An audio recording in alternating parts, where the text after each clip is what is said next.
ফুলকপি দিয়েও যে এত মজার রেসিপি তৈরি হয় সেটা বাসায় না বানালে বুঝতেই পারবেন না। উপরটা ক্রিস্পি আর ভিতরটা হচ্ছে একদমই সফট।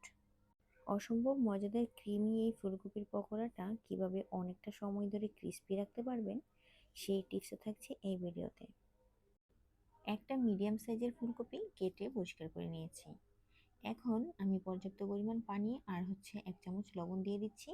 আর এই লবণ পানিতে আমি ফুলকপিগুলোকে 10 থেকে 15 মিনিটের মতো ভিজিয়ে রাখবো, যাতে করে ভিতর থেকে কোনো প্রকার পোকামাকড় থাকলে সেটা বেরিয়ে আসে। এরপর একটা বাটিতে 1 কাপ নিয়েছি হচ্ছে শুকনো চালের গুঁড়া, চাইলে ভিজাটাও নিতে পারেন। এরপর দিয়ে দিচ্ছি 2 টেবিল চামচ আটা, চাইলে আটার পরিবর্তে ময়দা কিংবা বেসনও ব্যবহার করা যাবে। দিয়ে দিচ্ছি হাফ চা চামচ হলুদ গুঁড়া, হাফ চা চামচ মরিচ গুঁড়া, স্বাদ মতো লবণ, আর হাফ চা চামচ ভাজা জিরার গুঁড়া, হাফ চা চামচ ধনিয়ার গুঁড়া। অল্প একটু পানি দিয়ে আমি হচ্ছে এটাকে একটা ব্যাটার তৈরি করে নিব। ব্যাটারটাকে খুব বেশি পাতলা করা যাবে না, একটু ঠিক একটা ব্যাটার তৈরি করে নিতে হবে। দেখেই বোঝা যাচ্ছে ব্যাটারটা কতটা ঘন হবে। ব্যাটারটা তৈরি হয়ে গেছে, এখন এটাকে আমি একটা সাইডে রেখে দিচ্ছি।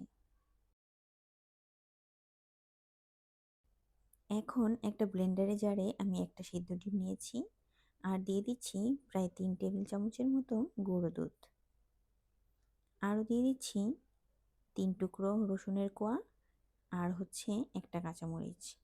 হাফ চা চামচ দিয়ে দিচ্ছি ব্ল্যাক পেপার পাউডার, স্বাদ মতো লবণ, আর দিয়ে দিচ্ছি স্বাদ মতো চিনি। মেয়োনিজে কে কতটা চিনি পছন্দ করে সেই অনুযায়ী দিবেন। 2 টেবিল চামচ দিয়ে দিচ্ছি টমেটো সস। সামান্য একটু পানি দিয়ে দিচ্ছি আর দিয়ে দিচ্ছি কিছু ধনিয়া পাতা কুচি। 1 চা চামচ দিয়ে দিচ্ছি ভিনেগার, চাইলে এখানে লেবুর রসও ব্যবহার করতে পারেন। এখন এগুলোকে আমি ব্লেন্ড করে নিব। এভাবে মেয়োনিজ বানালে মেয়োনিজটা খেতে অনেক বেশি মজা হয়, খুবই ক্রিমি একটা মেয়োনিজ তৈরি হয়। বাসায় একবার ট্রাই করে দেখবেন। এখন যে ব্যাটারটা আমরা তৈরি করে রেখেছিলাম সেটার মধ্যে হচ্ছে ফুলকপিগুলো এরকম কোট করে নিব। 2-3 বার হচ্ছে এরকম ঘুরিয়ে ঘুরিয়ে নিলেই পুরো ফুলকপিটা এরকম কাভার হয়ে যাবে। কোট করা হয়ে গেলে ফুলকপিটাকে হচ্ছে এরকম গরম তেলে ছেড়ে দিতে হবে। খুবই হালকা করে হচ্ছে সবগুলো ফুলকপি আমি ভেজে নিব মিডিয়াম আঁচে। প্রথমবার হচ্ছে আমি এরকম হালকা করে ভেজে নিব, খুব বেশি হচ্ছে লাল করে ভাজবো না। ঠিক যখন এরকম কালার আসবে তখন এগুলোকে তুলে রাখছি, কারণ এই পকোড়াগুলোকে হচ্ছে আমি আবার ডাবল ফ্রাই করব। যখন এইভাবে ডাবল ফ্রাই করবেন তখন দেখবেন যে এই ফুলকপির পকোড়াগুলো অনেক বেশি ক্রিস্পি হয়। তো সবগুলো ফুলকপি একবার ভাজা হয়ে গেছে, আর প্রথমবার আমি যেগুলো ভেজে রেখেছিলাম সেইগুলো আবারও এরকম গরম তেলে দিয়ে ভেজে নিচ্ছি।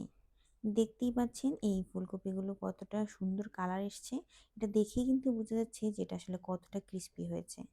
তো প্রথমবার একবারে ভাজলে কিন্তু এই পকোড়াগুলো খুব একটা ক্রিস্পি হয় না। যখন আপনি এরকম ডাবল ফ্রাই করবেন তখন দেখবেন যে অনেক বেশি ক্রিস্পি হবে।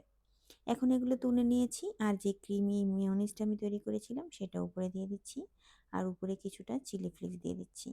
আর এটা খেতে একটু সুইট অ্যান্ড একটু হচ্ছে স্পাইসি লাগবে। অসম্ভব মজার হয়ে থাকে এই ফুলকপির ক্রিমি পকোড়াটা। বাসায় অবশ্যই একবার ট্রাই করে দেখবেন, আশা করছি ভালো লাগবে। একটা পকোড়া আমি ভেঙে দেখিয়ে দিচ্ছি যে ভেতরটা কতটা কুক হয়েছে। পুরোটা ফুলকপি কিন্তু একদম ভালোভাবে কুক হয়ে গেছে আর উপরটা একদম ক্রিস্পি হয়েছে। এই শীতে একবার ট্রাই করুন, তা না হলে কিন্তু পরের শীতের জন্য অপেক্ষা করতে হবে। আল্লাহ হাফিজ।